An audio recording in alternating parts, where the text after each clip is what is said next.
mari ndakatsanangura ndikati aiwana guys hatingaregedze kuita kuproceda pane vanhu vasara ashoma vada kubhadharwa before the wedding vafanira kubhadhara then soon after tinacheye adzokera achabhadhara mari amba abatsirwa nemari iyaya amba adzokera kuamerica akatanga kunetsa bhadhara mari vanhu vakundifonera amaitete murume wenyu hachadaire mafoni akatosvika pakutonetsa nevanhu vamapwabloka haasi kudaira mafoni we trusted him because of you what ndiri kubasa guys itongoshandai nezviripo spika riri kumba yemari dzevanhu inenge kuri I will pay handeta saka remember ane nguva dzaimbondisira kana kuti mari ndino ndandisingambodyi mari iyoyo ndaitora mari iyoyo ndowedzera ndokavha part of zvikwereti zvachona izvozvo like chakasva che8,000 ndofunga ndasarwa ne3,000 chaiyo kuti ndipedzi ndaibhadhara ndichitsvaga ndobhadhara ndowedzera kangotumira mari ndowedzera bhozi akati hazvibatsire kuti ndidye mari pane munhu ari kupenga nechikwereti ndakabhadhara nyara ire ndikati kuda pamwe achazodi paanozoti akuda kuibhadhara imi munongopiwa mari yacho motidzosera mari yakabhadhara bhozi handisiri ndofanira kubhadhara chikwereti but because this person is my husband let me pay ndobva kwaya ndatoona takunetsana takudini nyaya dzemari idzi hatichanyatsowirirane apa iye ane zvaari kungoita behind my back zvemari asi mari dzevanhu hasi kubhadhara asi ndakati no let me check count the storm especially kuchikwereti changa chakakura nditese nekave mbonanditi inani nezvekutaura nzimbabwe zvikwereti ndobva fast forward to my birthday ndakatomutevura muna wetamandobvaya ndakava because iyo motikari iyo mazoni ndine motikari 2 chete pano ende kumba pangu pane need motikari ndobva ndati ndoda kutenga motikari handiti ndatomufonera ndikati ndaona birthday rangu akatora manhamba dzevanhu vese vandotamba navo vese mashamwari angu vese ana Cynthia vakadzi vakandigadzira makeki vaya kure saka sorry guys handisi kuda kuseka chinhu chari kumuplaneti pasina kana chiri kuplan fast forward birthday rangu rasvika ndikati ndakutenga chimotikari ndobva ndatomufonera andikaenda kugaraji kwavo ndikati kuda motikari pakazoitika nyaya dzemotikari yajowi iyoiya pana kana itombozwa kuti motikari yajowi both me and him ini ndakatosvika ndichinoichuza kugaraji ndega isina kutoziva kuti motikari yani but it was it not a surprise saka unochuza sei motikari yesurprise but handisi kuda kutenga ndoda kuti ndise the lies asikanaka nachaandiitira for my birthday saka ndotomubvunza nenzira yakangwara kuti andiwedzere handiti mari at least ndingoti wanditiro something on my birthday because akangonyarara uyu unoyamba toti apo mufonerei but akambofona kuno kwachitsvaga the exact car iyoyi aitomboda kuitenga and what not achitada kutenga motikari what saka what a coincidence saka tese takangochiwa motikari 1 iyo iri motikari yani yajowi yakazonditsa ndobva ndatomufonera tiri motikari naro unowe ndikati ndakutenga chimotikari but zvazvakangoona kungoti since it's my birthday ndokona ndopasa chamandiitira birthday rangu ririko mangwana mundishindibetserewo nditenge chiyangu chimotikari yangu because I need a car a personal car because motikari dzangu but motikari was it not a surprise on the birthday munoona inini ndo panondiitira pandinoita problem I thought the car was a surprise and she was surprised by it. Amen. The lies keep coming through. Mambonzwa pambonzi ndinemba neimwe imba unongoti kandine dzimba kana uine dzimba because you would know kana uine dzimba too. Hauti ndinemba. Ndine neimwe imba unongoti ndine dzimba dzangu too. Anyway, inini I'm not trying to be sarcastic here. I'm just trying to get to the story.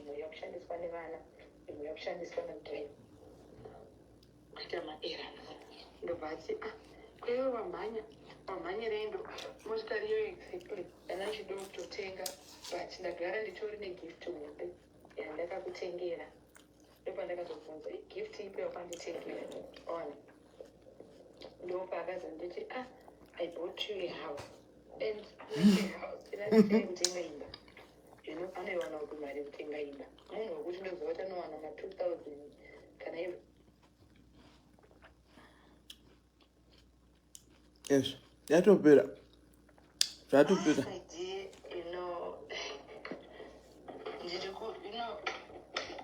Right now, I'm just confused. I don't even know what to do. No, Chichi, and I would just numb like that too for me. And then, the crazy part is when you try to say your story. Hold on, let me go back to the other one.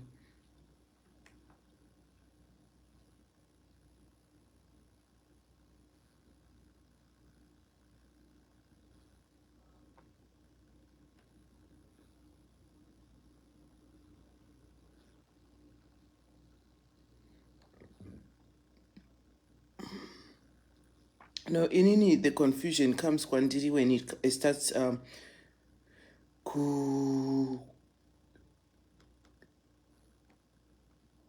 the stuff just starts coming around the wrong way. Zvikitinyana zviripo here nhasi. Zvikitinyana zviripo here nhasi. Sorry guys, I'm trying to get the other one.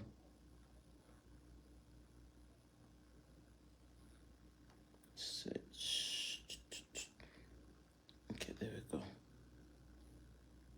Okay, here we go.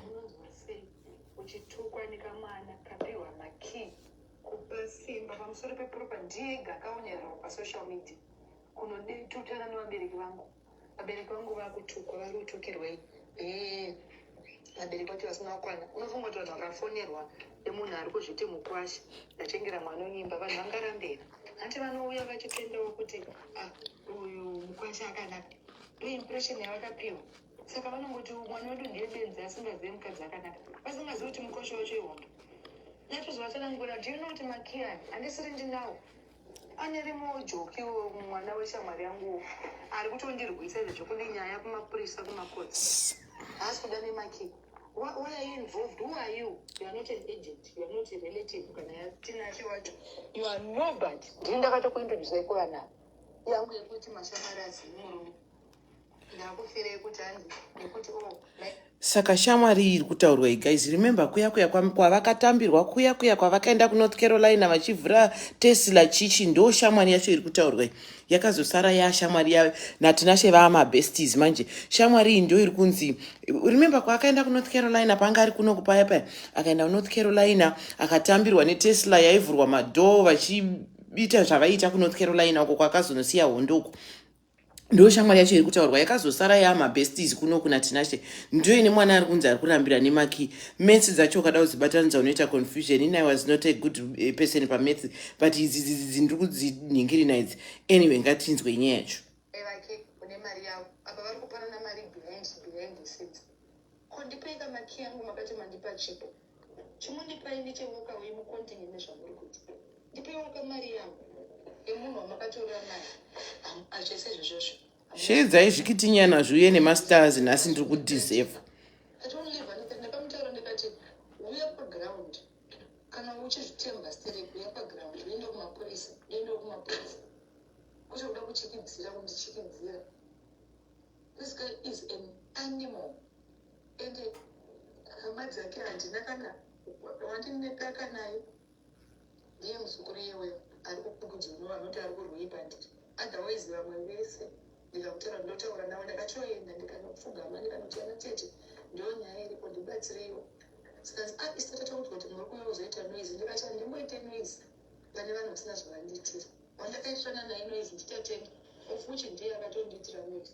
Ndamuaprocha kuti ko problem yako ndei ndoda kutaura nevanhu vakuru mugurupu. Handiti instead yekuti ndimhane pasocial media pacho ndoda kutaura nevanhu vakuru ndodzingwa. Saka ndotauriwe ndofira mukati ndochikuluza mari yangu ndochikuluza property ndochikuluza zvese. Tinashe hana basa chero wakaenena ndimunyemberera. I've lived, men have come and gone in my life. I'm not moved. But every time when someone just come and drop me, I took my savings.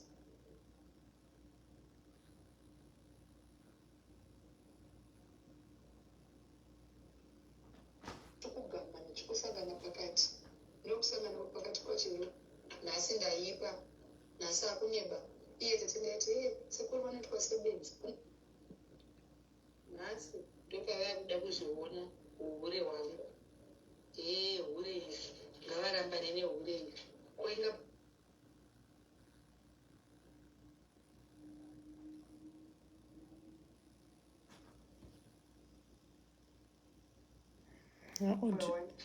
makapfekedzwa nehure makauya muchimhanya muchihuta kuzoona hure muchisimbisa hure saka razoipa papi kopandakanyengwangu asingazvioni here kuti ndiri hure inga vanhu sanongofutora kuti amaititi hure ukataiwa ndinoda hure racho ende hure hwacho nahuri papi imhosva here kuti varume vakauya akanditambisa akandisiya nofanira kuchemera munhu muchidzoka. I'm being judged because of hey out, get out.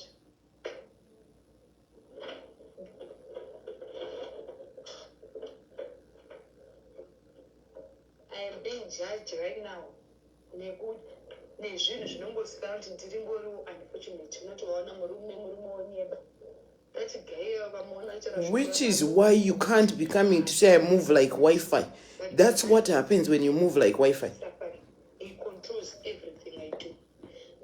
Ndikataura baba harecheyo havadikoni kwana chinacho furei manje ndakamboloka hadikoni kwana chinacho varume hobho nezvimwe siyakomenda zvakadai but vakandoshanda nawo kwakandinyengereka bomushayo kamtotokata kuti mwana uyu wakamuona sezvaya usapde kumuchinja but ndino kumapati ndinofonerwa ndofanira kudayira video call everywhere ndinochengera kubva kunozoti kudiwa here I am not comfortable kudiwa imboda mai vechifundisi vasi outgoing vaingotoreva wakati urei kune munhu waunoziva kuti munhu wevani anoshanda ende varume ndo vanotoshanda navo kwete kuti ndikuhura navo but I work with them haana kana munhu waanoda kana murume waanoda vese vanokometa amwe vanhu akavablokeswa mucomment section varume vanenge vauya atsara kuti anaititi makadini kana kuti makana ndikati zvino mafandi unobloka munhu murume arongotedza comment section baba racho akanzi vanyora kuti ndikoile saka muchange muchikoira nababa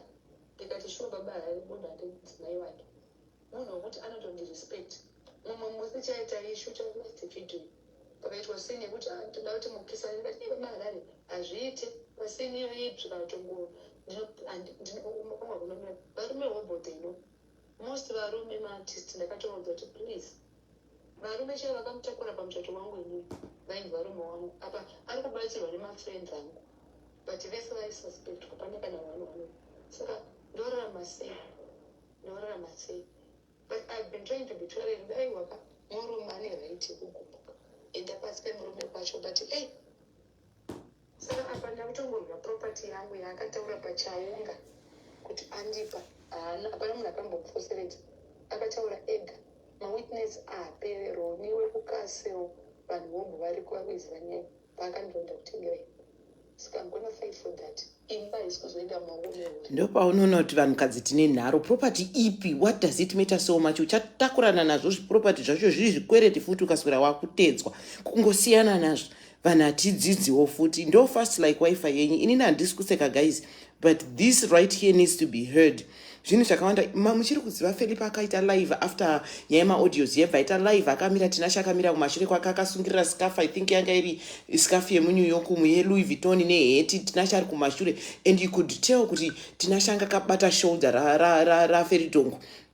achidzvanya so zviya zvokuti zvaitaurwa naferi zviya zvokuti hatitori bho zvinhu zviri bho ndo night yakarohwa iyoyo ndo one of the nights yakarohwa iyoyo saka akanziita live vanhu vafungoti uri right paya zvinhu zvanga zvisitorina mukumira mushe because isitati nedirect source yaibva mumbaka yanga ichibva right in the house ndo night yakarohwa patonyatsoziva kuti akarohwa ipapapo akaitiswa live akamira vanhu mukati zvinhu zviri right tatibva azoita live achitaura kuti discomfort yanga iri paipa yanga yakaoma discomfort yanga iri paipa yanga yakaoma but anyway inini honestly if it was in my own court nyaya ndo pandinotaura kuti kunonzi ndoma anonzi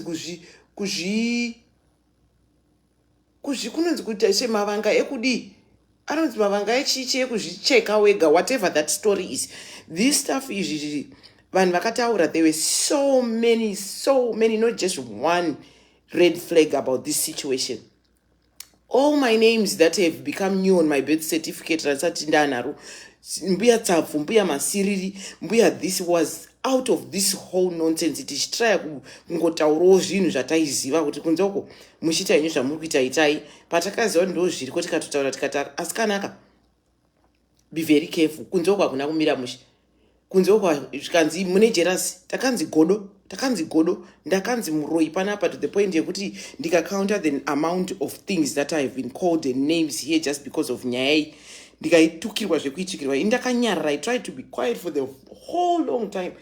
Ndikatokonywa akasvika pakunyeperwa ikokona icho chitina chedu kuti inini ndakanyenga tinacho, to the point yekuti I went to dig out information ya way back 2012 2013 just to prove kuti, just to show kuti andambonyenga muni. Ndakatorambira izvozvo zvokuda kuita controlling. The couple of weeks we talked, I could tell that guy was a narcissist. I could tell the guy was just, I never even akatanga kunyenga, and anditori nemunhu wangu at the time akatanga kuisa pressure yekuda kuuya.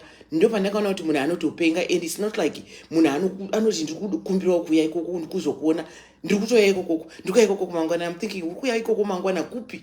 Whose plan is it? Waita izvozvo nani? We really talked about this, and a lot of people said things. Zvinhu zvakabuda panapa, vanhu vakanzi vakataura kuti tiri kuita godo, tiri kudini. Inini I actually was pressuring kuti ipo paakaenda panga kuNew Jersey achikumbira kuti uyu shepa uyozomutora, ndikatombomuti wadiwa ngoenda kana moyo wako uri kuti enda, maybe munogadzirisana kuti vanblokane tiri kuTexas. Ndakatoti saka munokommunicate tichepa dakatotaura no, kune nyaya Loveness, the problem is takatoblokana izvozvi izvi nenyaya dzake dzekungoita malive, angaita malive achitukana natate, ivo vanga vawirirana kuti vachambomira. Ndobva ndatomuti saka ukabloka munhu munotaura sei? That was kuTexas kwandainzi ndanga ndina Shepherd uko, takangosanganawo kuTexas naShepherd, to be honest, and that was my first time to meet Shepherd. And naShepherd we've never been there to that point kwandaitukirwa kunzi unodanana naLoveness. Ndakatoti block Shepherd mangwana wacho makusena akauya akati Loveness, you told me ndiwo wakakonzeresa, chiteerera mavoice notes, ndatukwa zvekutukwa zvezvo ndikunzi uri kuTexas kuna Loveness ndokwautori. Yakatotanga nyaya iyoyi tichangosvika kuTexas ndisati the first time we were in Texas, the first night, the next morning Shepherd akauya achinditi Loveness, wanditi ndiunblocke munhu, chinzwa manje zvakuitika, this is not going to end well, zvinhu zvacho zviri complicated. Ndikazvitukirwa ndikanzi nopinda mubusiness rangu pakudini, ndendi naShepherd taitoita nazawira guys. Even paakatodzoka kuZimbabwe achitaura kuti nyaya dzake dzabuda dzatanga kubuda, ndikatoti mune zvivindi blas. Akanditi Loveness, the funny part is nditori murudo. Ndikati manje kana utori murudo utoshinga because ndo zvawakada. Zvicharamba zvakadai zvepainternet izvi because wakadanana nemunhu wepainternet wotoshinga because ndo zvichatoitika. Ndikazvitukirwa because ina Shepherd we talked as friends. Even paakanga awana visa akatonditi munhu awana visa, saka ndati ambomira ndimboti shande since ndakablow up mari. Pandakaenda kuZimbabwe kubirthday rake ozouya time but munhu ari kupressure kuda kuti kuuya, saka who knows what could happen.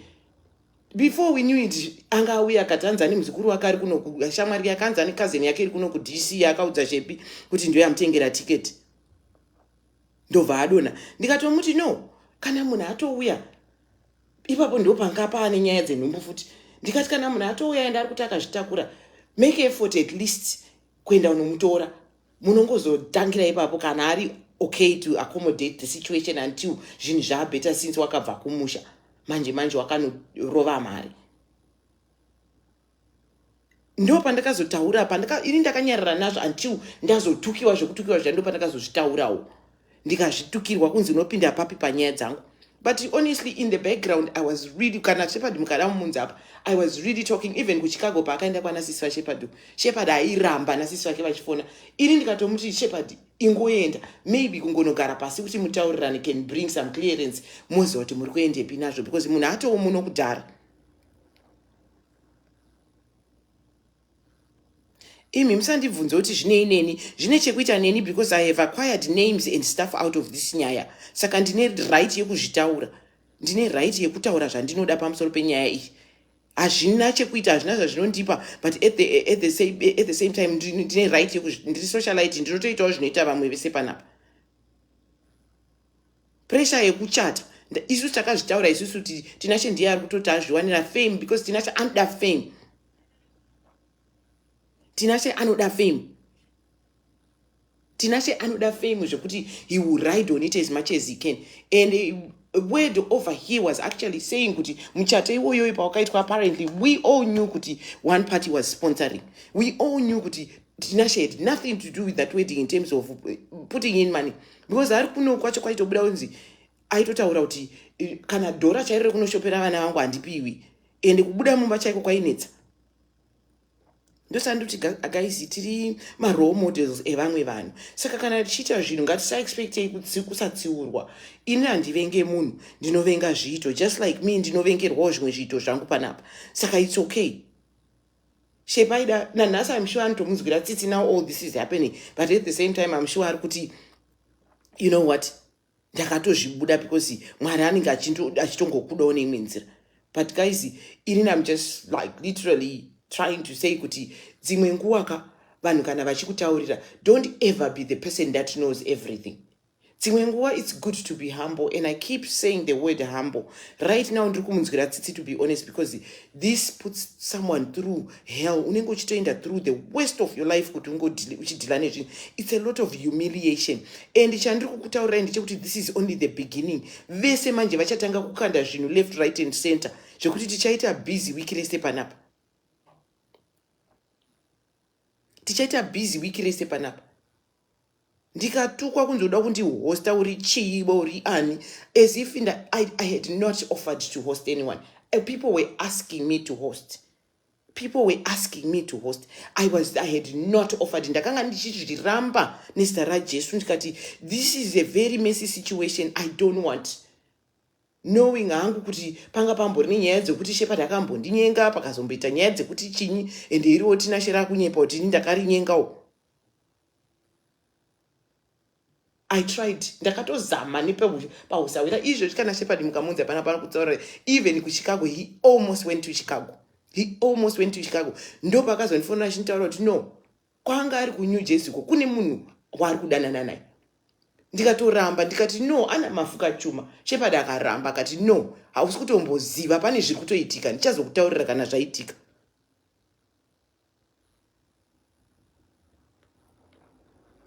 Ini ndakarwa naMr. C, ndarwa nawo makazombondiona futi ndichidzoka pano ndichiita udhamadhama ihwohwo. It's been how many years now?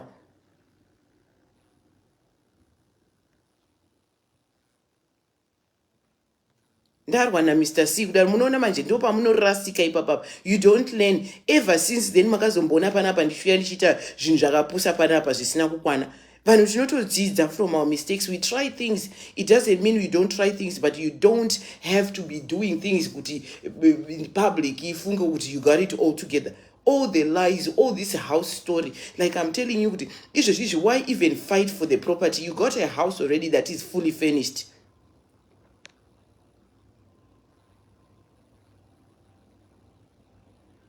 Iwe Eva Joy, ina handisi kutomboseka, indiri kungotaura kuti ngatingoonesana ipanapa. I feel bad for her, but at the same time, it's like mavanga enyora aya guys, and it's not the first time tichiona izvi. We knew, inini ndakazvitaura ndikati zvese zviri kuitika izvi zvipei 6 months. Zvipei 6 months chaizvo muone kuti zvichafamba sei, because Tinashe anozikanwa kunoku guys. Tinashe anozikanwa, especially nyaya yekurova vakadzi anozikanwa Tinashe. Because to be doing things in public. Wakundifonera manje izvozvo izvi. Tinashe manje, funny enough atori nenhamba dzangu. Tinashe is calling now because he knows kana achida ngaanditumire mapurisa kana ndiri kunyepa. You see kuti he's calling me now. Ndikanzi godo chino nechino. Tinashe knows. Ngaafone ipapa ataure kana aine nharo. Muri kumuona kuti akundingiriridzira izvozvo izvi. Because now ndikutaura, and he knows that I've been speaking the truth from the beginning whilst he's been issuing lies. Dai rumwe munhu atomhanya nelife yake feri, because property iyo iri kunzi property achateerana nezvikwereti futi, because I doubt kuti rakabhadharwa. Muri kumuona hasha dzaakuita manje, ndiye Tinashe uyu. This is the real Tinashe uyu. Handimamunzwa afona apa. He just called here. He couldn't even speak izvi zvari kupupuma nehasha. Anetira inini hasha ndiri ndadi. anoitira inini hasha ndini ndadi ngandikwanire.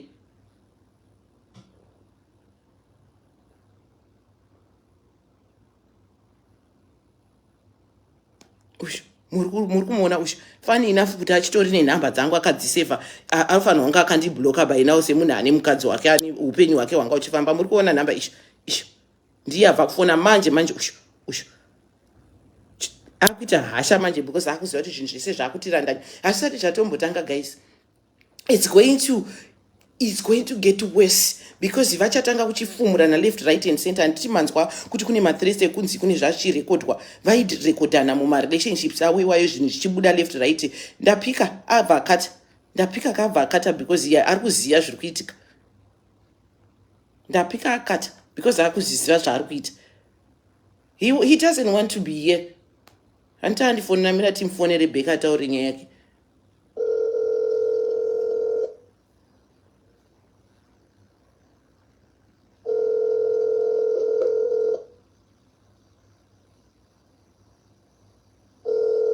Haidai ari kuzviziva zviri kuitika.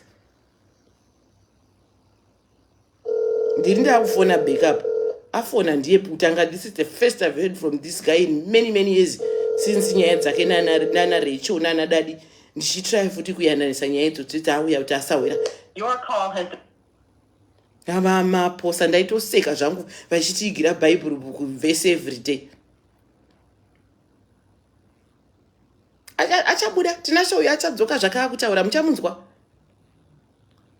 He will talk. Ndakatozvitaura nezuro ndikati this is just the beginning of a whole new saga.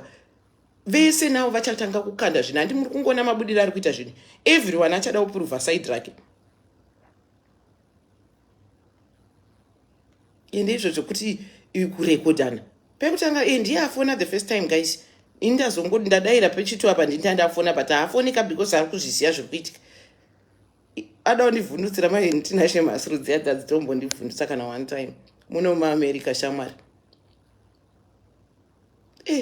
Guys, don't go spending your wealth. Don't go spending. Kana mukomana akuda kana munhu akuda ingoita hai zvinhu zvenyu kudzidzana kwakanaka.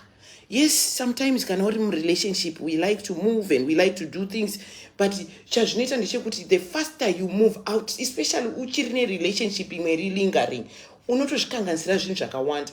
And inini hangu, to be very honest, coming from the bottom of my heart, I just wish kuti dai sawira wedu wepainternet uyu akateerera wakarega kutora tumadaka tusina basa. Inini I was really rooting for iye naShepi kuti vagadzirisane in a way yekuti they would probably get back together. But akatora zvinhu mumaoko ake, akatora zvinhu akaisa in her own hands, achizvibika kuti zviite zvake. Saka akaramba the right guy based on nyaya dzekunyepa. Achinzi Shepherd akaharaswa guys nyaya yekunzi uri kudanana naLoveness. Shepherd was harassed left, right and center. Akapiwa mathreats ekunzi ndiri kubudisa information yakati, ndobudisa information, ndobudisa mapictures andakakutora wakarara. Then the next thing ndanda kunzanzi ndini ndiri kulikisa mapictures. Where did I get them? Iwe munhu ndiwo wanga uinawo. Where would I have gotten these pictures? Ndo zvinondishamisa kuti he still has my number. I don't think he wants to apologize. Andita mamunzwa kuti angoti wata ameno zvataura in 2 seconds. No, zvichabuda if he doesn't come out clear. Anoda chaunga zvisingaiti to the point yekuti right now any platform that is going to be entertained, he will be going kunoita malive ikoko. Muchaona zvenyu. It may take a couple of weeks, but watch, he's going to come out. Achauya. If there's a platform yaano entertain wachete kuti auya gara ataurewo just so he can be seen and known. Handi makaona kuti akatozvichinja akuzviti public figure. Vangani vanhu vakarorwa nemacelebrities nekuroora macelebrities who stay there kumashure uko vachiita zvavanga vachiita. Inini I say my friend, Run. Furniture you haina kana basa zvokunzi hanzi wapiwa furniture yausina kupiwa. There is no birthday present like that yokuti unopiwa unokinurirwa imba wopinzwa moita madrama enyu mobuda wokirwa wonzi hanzi haisi imba yako unotozoigara auya. No. Run for dear life, my dear. Do not even worry about that property. Inini, I just wish at some point we would have a one-to-one. Tomboita talk wombondinzwawo side rangu kuti takatangira papi kuti tisvike patiri apa.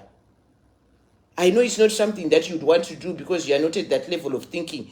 But inini, I really want that day to come. We don't have to sit close to each other. But kungogara apa totaurirana kuti 1, 2, 3. Zvimwe zvacho zvinoitika mune muchitofunga kuti kutovenga. Inini, one thing I can't do is to hate someone, guys. Ndogona kusafarira munhu, but hating someone is something deep for me. And like I'm saying, my friends, run for dear life because it can get worse. Natinashe unosara wanyura. And right now zviri kutonetsa, and izvozvo kuti you can't have all your friends can't all of a sudden become his friends. How so? Kwai kutukira achikupondera kuti waendere chii kuNorth Carolina kwacho pawakaenda uko zveginya achiramba. Now he's friends with these people. What are they talking about?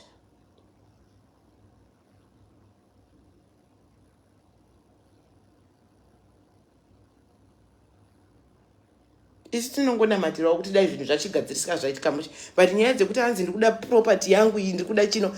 Run with your life, my dear. Run because you are probably going to end up in more problems. Ukazonzwa nyaya dzinenge dziri behind. Tinashe haana mari. Guys, yekuti anoswera achita mabhinda okuisa anga achita. Even drama rese remotikari yaJoya, Tinashe knew exactly what he was doing. Hana arisi dofo zvekutodaro Tinashe uya. Ende muchazonzwa kumberi kwazvo kuti panenge patone dzimwe nyaya behind those scenes. Vari kupi izvozvi zvanaJoyi wacho musi unoaiti ndakazobatsirwa ndikazodini. Musi uno ndaitoona Joyi achiposta kwanga ari amene ari kutoenjoya life yake, life is good. Sawira wake ari busy mudepression. That's not what friends do. Munokwara nezvikwereti. Varume ava, if you are not careful these days, nowadays, these husbands, these men that we meet in life, they are actually looking at what they can get from you. Ngarifone futika panapa Tinashe. That's the thing is, what is it if you already have your own assets? Why are you fighting to have that furniture? It's just furniture. Move on. This is the time you need to use the speed of Wi-Fi to run for your life. This is the time you need to run for your life. Use that internet speed and run for your life. Leave that furniture alone. It's furniture, inotengwa imwe.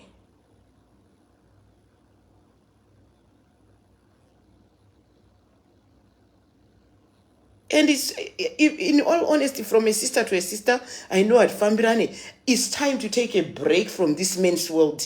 Take a break, regroup, focus on your career, focus on your children. Look at how much time that was lost in between. Just trying to make things work that don't work. You can never make yourself love someone. Indakakudzai about my marriage na baba mwana wangu. Takanga taita marriage yeconvenience. Then ndibva ndazotraya kuda munhu azviitika nikai hautongeri moyo. When you go into things based on kuti ndichazozama kuti zvizodai, kana isiri love pamaonana haifi yakabuda kutaura chokwadi, you will always be trying, and that is always going to end up trying.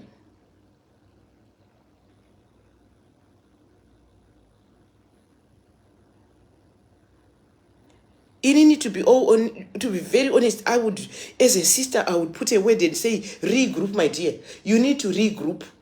Let's fight against varume vakaita sana Tinashe, because he is going to go on to the next victim. Do you know kuti vakadzi titori nema problems ekuti there is someone out there who is ready to take him on. Just kungo prove a point. Just to prove a point. Muno America, if she had focused honestly, people here have good hearts. People here make a decent living. People here would have organized. People are kind. It would have been so good if she had come here with humbleness. I know at some point, but if she had showed up here with humbleness, people would have.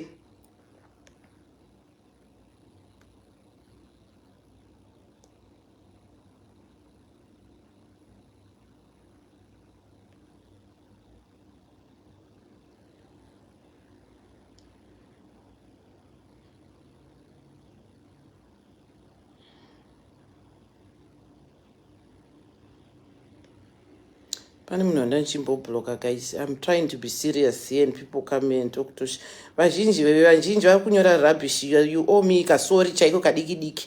Because if there was anyone who was trying to fight to make these things working, ndisati ndatanga kuudzirirwa zvinhu ndikazosvika pakutsamwawo ndikatanga kutsvagana nezvinhu, is me. I really tried kuti zvinhu zvishande, you know. If Shepherd would come here, Shepherd would be a great witness. Yekutaura kuti Loveness, you worked hard, ndikatozomuti sure. A lot of people close to me ended up telling me kuti sungisa munhu uri muno mubackground, ndikati handina energy yazveni. It's the time that I don't have. Because it involves a lot, trying to file a suit and trying to get someone saved. I know where to go and how to do it.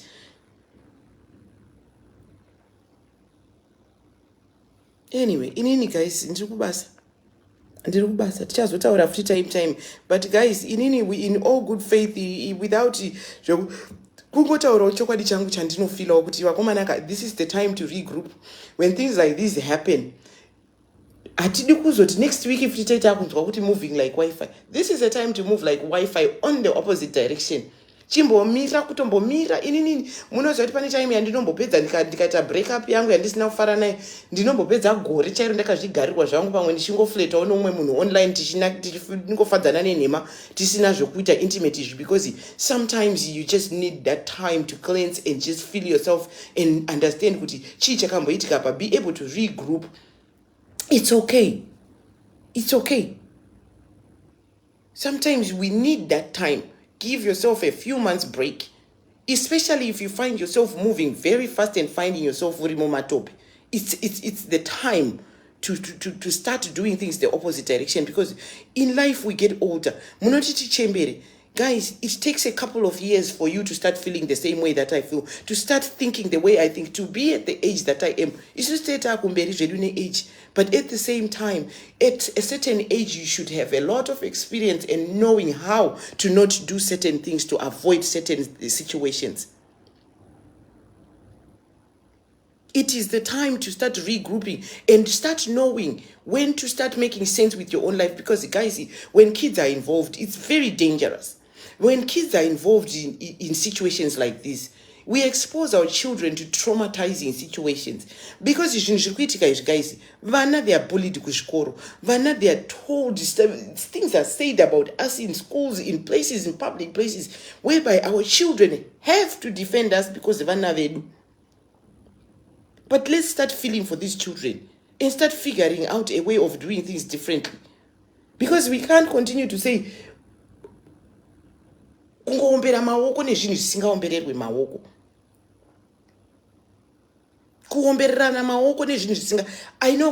is not I'm not the best person to be advising anyone, especially her. She doesn't want to hear anything that comes from me. But from a sister to a sister, she needs to run with her life right now. She needs to run with her life, because this is the most dangerous time. You already have a furnished house where you are. And the problem is you've had this man in your life for so many months. There is so much already that he knows about you. There's so much already. This is the problem in Edgar. This is the internet world. This is the internet world. You start dating a man. You start dating a woman. Your business is already out there. So you are not safe. And the vanhu kazhinji panodana na vanhu, chances are mazwano. Chances are these days people separate after a while. Zvinhu zvacho zvakunetsa ndezvokuti vawanda vakadzi vari kudawo zvemujolo idzi kunzoko. So chances are, and the problem yekuti kana uri public figure, chaunacho ichocho everybody wants it. Chaunacho ichocho everybody wants it. Izvo zvimuchashama kuti zvingani zvichabuda zvazvichitoitika whilst muchato uripo. Tinasha haiwani mari iyoyo. He cannot pay back mari iyoyo. Kana akaibhadhara ndinoda kuiona ichidzoka. He cannot afford. Ndakakuudzai kudhara kuti Tinasha mari anotambira is not enough, guys, to be catering to all this. Idzo ndege dzese dziya dzaikwirwa aitotengerwa matickets. Let's stop doing things for convenience. Convenience yedu yatikuita selfishly convenient to us and not worrying about the rest of the people around us that care. Because at the end, when the situation is now like this, kids are involved.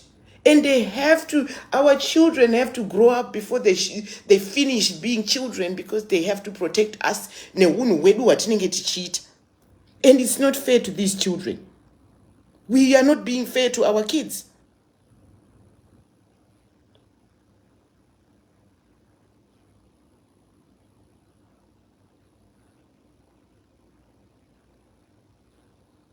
Yeah, I mean, maybe guys, I just say stuff because ndinenge ndichingotaurawo zvinenge zvichibvawo pamwoyo pangu. Handivenge munhu. Honestly, mukadzi uyo ndakatomboita time yekuda kunyatsogara pasi naye kuti nditaura, akandituka zvekundituka zviya panhingirine yake paInstagram. Akanditi, my enemy, why are you here? Who brought my enemy to my platform? I even humbled myself. Akandinyadzisa zvekundinyadzisa zvazvo. I'm not even mad about it because ndo zvaatori munhu yo. She couldn't make amends. Akazotaura ake kuno kuti akandi izvo kuti ndinotaurawo kana paine zvaitika izvi. Ndo zvinorwadzisa izvi because inini ndinongoya ndotaura chokwadi changu. Ende kazhinji kacho ukaona ndakuyawo ndichipopota ndine mabhazuka, ndinenge ndadenwa neimwe nzirawo yekuti yandiprovoka kuti ndisvike ikoko. Relationships we are running into things that are kazhinji kacho, especially kusangana nemunhu nhasi unororana nemunhu mangwana, your chances of being in danger are 99.9% just like a DNA.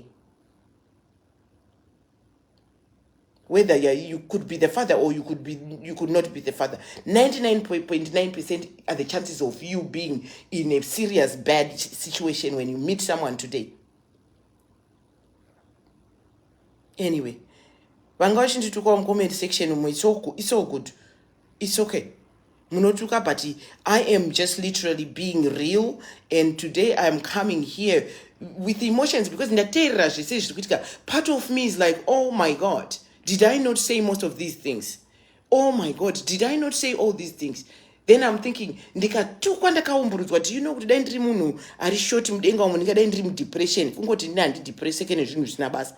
Munozviziva here kuti uumburudzirwe, munoziva here ndinoita mathreats even kuinbox. Munozviziva here kuti ndinoudzwa kunzi uchamuka wakafa. Ndinoudzwa zvinhu zvakawanda, mathreats of death, zvinhu zvakawanda that come to me based on nyaya idzodzidzi dzekuti wazotaurirei. Ndinenge ndichithreatenwa. I don't come here putting that stuff out here, but I'm threatened left, right and center. Izvo zvine zuro, I put cameras. Do you know when I bought that house? Panevanu, right after, it's public information, yes, but for someone to go and Google all that information, kuda ku make sure kuti address, kuti ozofona kunditaura kuti address yako ndeyakati, these are the terms on the house, iri kuyane solar panels, and pane credit ye $700. Pakade, that's a lot of information that people are looking for, and the chances are people will try to find you and do things to you if people can be that brutal. I put a whole security system pamba pangu izvo zizvo shoshe rikangotenderera panze paipa rinobatika mumba chaimo I can see, activate, I can see zviri kuitika pamba pangu. I invested in that because I know the area of work I am. Kwandinogara kuri very safe, but sometimes you just don't know. There is one fool who goes the extra mile. Iwo ana umaga vanozviti vanotsika panotinhira. Izvo zvikitinyana zvenyu izvi mathreats anouya hama, uchithreatenwa kunzi uchamuka wakafa. Vamwe vanenge vachikuthreatena kane chivanhu, but inini chivanhu hachidairi. Inini guys, one thing I know for a fact, inini I'm an anointed child. Zvinhu zvakawanda. 3 months ago I called my sister ndikati, sisi, ndiri kurota fela achichema. Ndarota ndiri kuHarare ndina Feli tichitry kuita some charity work together. Ari uko, ini ndiri uko, but she was trying so hard to talk to me. Ndakazvitaura 3 times, sisangu wakauya panapa vanokutaura 3 times ndikarota ndiri muHarare. Ndichitaura kuti tori patatiri. Akazopedzisira auya achichema kwandiri bva andihaga. Kobva ndatoti, it's 3 months ago when I said this. Ndikati pane zviri kuitika. I can't tell you hands on kuti what's happening. It's been 3 times in a row ndichirota munhu one, and normally I don't do that. Handirote munhu directly pasina nyaya. Ndikatoti kuna sisi wangu, there is something going on. There is something going on. And vakatonitaura vakati, iwewe kazhinji kacho unombohwera kuti ukarota zvinhu zvinotori nezvazviri kureva. 3 months ago ndichiri kuapartment kwangu. ndisati ndamuva into my house ndikati I have had several dreams about munhu here and she's not looking happy. And the end part of it, she came and she cried akandihaga and trying to sit down and talk. I'm not saying ndo zvichaitika, but I'm just saying kuti I could just foresee and feel kuti something was not right. Thank you, my family. Thank you. I told my sister kuti no, something is just not right. Pane zviri kuitika somewhere. But izvozvo zvacho, guys, in life, let's just learn to understand kuti panotoitika zvinhu. You need to be very honest. If I would get a chance at some point in life to sit down nemukadzi uya, I want to understand how we got where we are today. I don't even know her. And for the hate yatinayo, she got me to hate her and I got her to hate me. But if we could sit somewhere and talk about it just to get through it so we can know and understand where we came from. Because in real life, I think we could actually do wonders. Tichipanamazano, kwete kushanda tese.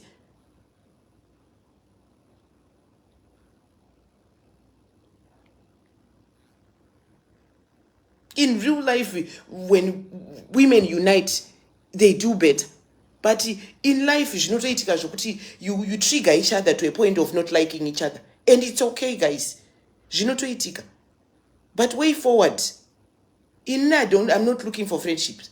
But I like to be able to drop certain situations and not be triggered. Because sometimes when you are not in good books with someone, you feel very comfortable saying anything that happens about them. But sometimes when you're in a good position whereby inini kazhinji kacho makambona panoitika maskandal ana madam boss ndichiuya ndichita kutoita live nazvo ndichimhanya ndichidai. Sometimes you get more comfortable because of the position that this person has put you. They make you comfortable to say anything about them because of the situation between the two of you. It's not a thing that I can say a good thing. But at the end of the day, people do make you comfortable to say stuff about them. Pane zvimwe zvimajokes zvatinoita pana. Inini I stand with people. I stand even munhu andisinga chiera chako ndakamutsamwira for the longest. Ataurawo akadzipindirawo nyaya dzawo magazi chiera. But pakapinda chiera problems. Takangojambawo sema sisters because that's what sisters do.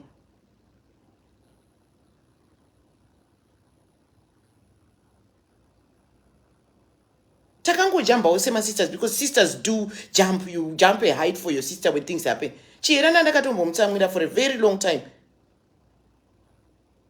Ataurawo zvakataura. Inini I don't mind zvinhu ngazvitaurwe. But kanari don't go saying lies that will affect my life. That was my problem. But at the end of the day, we have to understand from here, where do we go from there? From here to there, to famba say, honestly, this whole idea, truth is, some things you see from the beginning. You don't sit in a studio and say, it's just famba like Wi-Fi. These men are worse than women these days. They take stuff and they keep it. They will never get past the nonsense.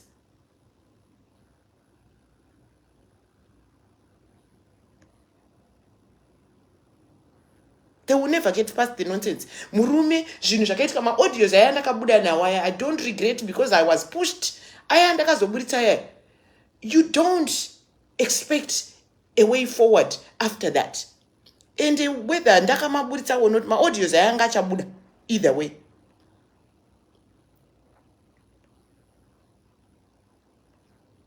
And once that happens, you have to understand that this is a way for me to move forward, because if you're already in that predicament whilst you're still trying to marry this guy,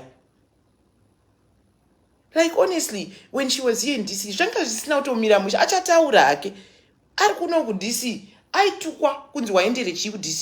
she was trying to make some money. There was nothing wrong with it.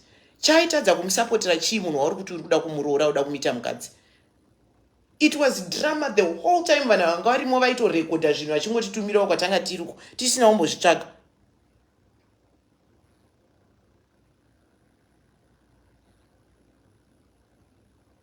Problem in Papa social media is, guys, it's not even the two. It's people here, these people comments, these people who are watching this. Vano vapana papa live pakaitika kanu kuno yamuni inda katozo zviramba ndikati ukangouya kuinbox kwangu nechino pandaitukana nevanhu kazhinji kandaitukana nevanhu pane vanhu vaiuya nezvinhu anotorekodha kapati. Unoziva zvinoita vanhu vanonorekodha kapati katukutuku kauri kutaura something chinomeka sense kumberi. They don't take that part chinomeka sense, they just record that little part that doesn't make sense, voendesa kumunhu kuti wanzi chakati. Kumberi kwacho kwawazopedzisira wakutaura nyaya yekuti wataurirei zvawataura apa havaendesi. So people had a habit yokuti ndikangoteerera izvo zvinobva ndajamuka. Then I realized kuti when people come to me and say stuff, if I really want to know kuti shamwari yangu nhingi kana kuti munhu andofunga kuti shamwari yangu ataura, I go and sit down and watch the whole live kwayaitika instead of just jumping. Because when I learned to do that, I started being a better person on social media. I started not jumping. And ndakatanga kuudza vanhu kuti handisi kuda, don't bring me stuff. If I didn't come to you looking for stuff, don't bring me any stuff. Ini ndikasanozvionera ndega, don't tag me kuzvinhu kwandine ndichitaurwa zvinhu zvisina basa kuda kunditrigger zvinhu zvisina basa. The first days of social media, that's one thing that I mastered. To not be triggered by people in my comments. They will come to you and send you stuff. Trust me, they will send you stuff zvokuti unyatsoningirira. Uende upinde munhu iye akazvitaura kuti ndinomuka ndakazadzirwa inbox nekuti Ravness ati. Pane vanhu vaitraya kuti yananisa kunoku.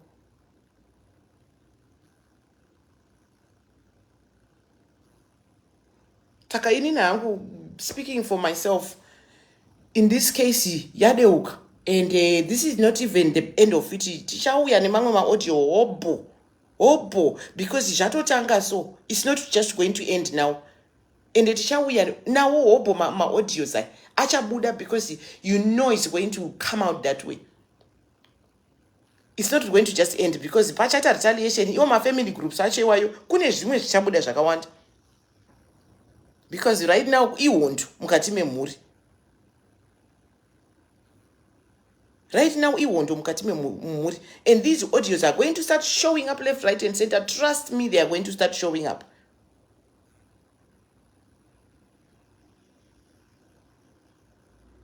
Saka it's the beginning. Iba papa andi maruona kuti iro remasuro riri unge richaputika nhasi ndofunga riri kuswera ujimu. Riri kuita unge richaputika. He doesn't want me to talk. Tinashe anozviziva kuti ndine chokwadi chacho chese ende ndinacho. Truth is ndinacho. Tinashe, there is a lot I know. There's a lot that I know. Ndakazvitaura izvi. Kakawanda ndakazvitaura izvi kuti this is just a matter of time. This is just vanhu at a certain point in life, honestly, kungodzikama kwakanaka. Kudzidza kungoziva kuti ngatiitei madrama edu panapa. And I always try, inini handiite madrama ekuinvolva vana vangu, maskiti ekuinvolva mhuri yangu. Makamboona ndishuya ndichita maskiti ndichiinvolva mai vangu, hanzvadzi dzangu. All this, I have family too, you know. Kazhinji kacho vanhu munoti ndiri kubika chikafu chakawanda, ndiri kubikira ani. Guys, ndinogara ndine vanhu kumba kwangu. Sometimes ndinotoita whole life ndichibika mazi food. I don't put the people that are around me in my house as long as I know it makes them feel more comfortable. I don't want, kazhinji kacho vanhu munondibvunza kuti chikafu chese icho chichadyiwa nani. Ndine nditori nevanhu mumba mangu most of the time. I have people in my house almost all the time. I have friends over almost all the time. And when I cook a lot of food. There are people who eat that food. I never throw food away. And then I don't eat food twice over. But just learn to understand that not everyone wants to be on camera. And sometimes when you put people on camera, you expose them to the world that is vicious that we live in. We are used to it. That's why sometimes I'm very careful kuposta ma pictures ndine shamwari dzangu. I'm very careful when I post pictures with my friends, because where it can end up is a whole wrong place. You want to post in faith. But kwa inogumira picture iyo inopedzera unogona kutowana munhu akutukirirwa, because this world is brutal, guys. This is a brutal world yatinogara. We live in a brutal world. Unfortunately, the social media streets are not happy streets. They are very angry people. They are very sad people. The happy ones are being intoxicated by the ones that are already sad, and it makes it even worse. And people have power behind social media because they are able to do stuff behind the keyboard. Unnecessary hate.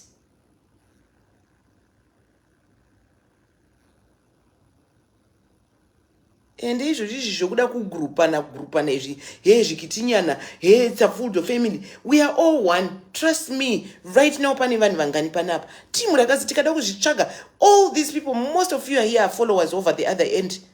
We all share each other's lives, and this is what it is. It doesn't mean because people don't follow me here by click means they are not following. They are here. Trust me. If I have 6-7 million followers, 6-7 million views and clicks on my stuff every month, it means people are here. We are actually sharing the same audience. You feel bigger by numbers. As you make any sense, guys. It doesn't make anyone bigger than anyone. It doesn't make anyone smaller. This world has so much room to share.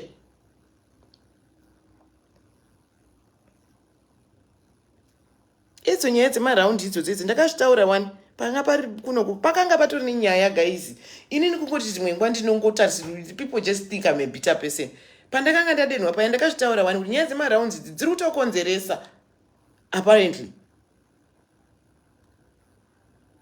We just pray. Ndosaka ndiri kuti kunyaya furniture it's not even necessary. If furniture munhu unotenga imwe, you will always buy more furniture. And why do you need to have furniture so much? Ichasaraveness akatora nguva yake, haana kushanda nepressure, apedza akaunganidza tumari twake, akatenga kajarata kake. Izvozvi ndinosakurira ndikasakurira.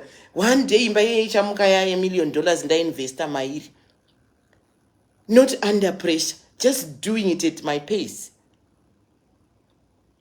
Sometimes pressure inotipa yatopiwa pasocial media. Izvozvi zvimba muyema mukapinda hasa ndadomborongedza zvokuti ombodini ndakangogadzira zvinoonekera kuti ndingokwanisa kugara for now, and I'm taking my time.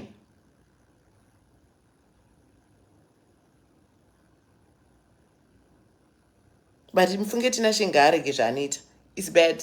Ini ndanditombomutywa zvangu Tinashe uyo. Ini ndanditombomutywa Tinashe uyo.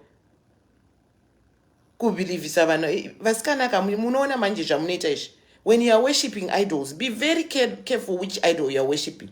Because vamwe muri kutodzidzisa nevana kuti uyu munhu ndiye munhu. I'm not saying don't follow people, but be very careful about the idols you are worshipping. Because zvamunei muchidzidziswa, imi muchatora information muchiti zviri correct. Then mangwana momuka zviri wrong, but makatodzidzisawo vana venyu.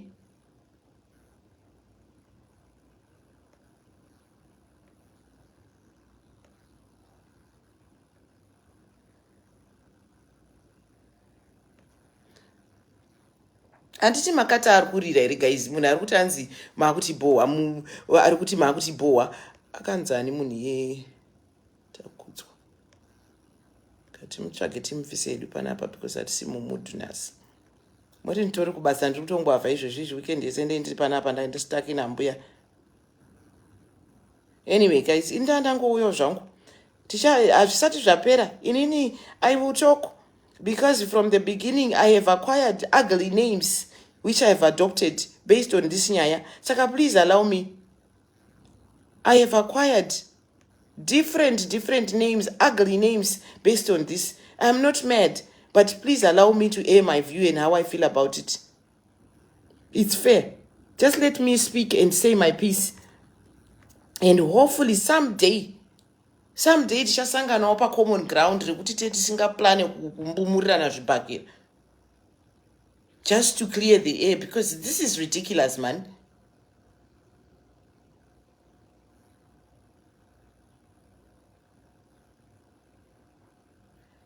Anyway, musa iwo team rinoya pana achite unopiwa ma-views naniki. Guys, this page is functional since 2015, way before the nonsense. And this page has been here, and it will be here, and we will be here continuing to do what we do when we want to. So this page originally was opened as keeping it real na Rutendo Loveness Samaz. And we use kuzeya nyaya sezvazviri zvisina kutyisidzirana nekudi, but kwakazouyawo vamwe vanhu vekuti vakaita maskandara avo mumastreets maafanhu ekutaurwa, it becomes a war of giants. It becomes a war of giants just because there are certain people whose names should never be spoken even when things happen. But anyway, I love you guys. I gotta go. Ndichadzoka futi time ndambopedza take care of mbuya. Isu amwe tiri kungwavhaka isusu. We have to do what we have to do. just in case tinozonidhawo kuitawo mabig weddings, you know. Munhu anofanira kunge aine chi kasavings kake. Ndichachata ndega guys, zvekuswera ndichasaina mapepa izvi ndochata ndega ini. Anyway, I love you guys. Have a beautiful day. I love you, I love you, I love you. My star people, I love you. My loves and likes, I love you. I still love you because guess what? Ndinofambira mberi life yangu does not stop. Zvamunotondiitira panapa izvozvi zvinotondisimudzira, because as much as you don't want to say stuff, you don't want me to say stuff, you can't stop me from saying what I want to say. And I've always been a person who says the truth, and the truth always sets you free. And as much as most of you here want to think my truth, at most when people pick it up, they find there's a lot of help in my truth. It may not be, I may not be practicing that, but if I'm teaching it, then take that and run with it and use it for your own good. Anyway, tosangana mama streets. I'll see you guys later. I love you.